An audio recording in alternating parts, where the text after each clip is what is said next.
আচ্ছা আচ্ছা, line 1 minute থাকবে। বলছি এই যে এমটিপিএস এ 5-6 ইউনিটে আজকে ঘটনাটা ঘটেছে, এই ঘটনাটা কোন জায়গায় ঘটেছে? এটা আমাদের এমটিপিএস এর 5 সিএইচপি 5-6 সাইডের TP11 নামক একটি পয়েন্ট আছে, ট্রান্সফার পয়েন্ট।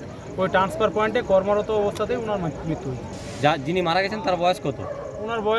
ওনার নাম হচ্ছে অনন্ত ঘোষ, বাঁকাদয় বাড়ি, আনুমানিক বয়স 48-49 বছর।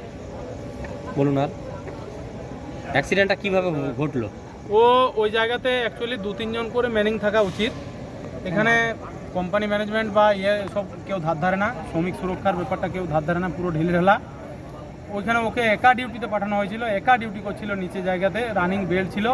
ওই বেল্টে কয়লা তুলতে তুলতে ওর প্রথমে বেলচা ফেসে যায় বা যাই হোক, তারপরে ওর পুরো শরীরটাকে টেনে নেয়, বেল্টের ভেতরে ঢুকে যায়, ওখানেই মারা যায়।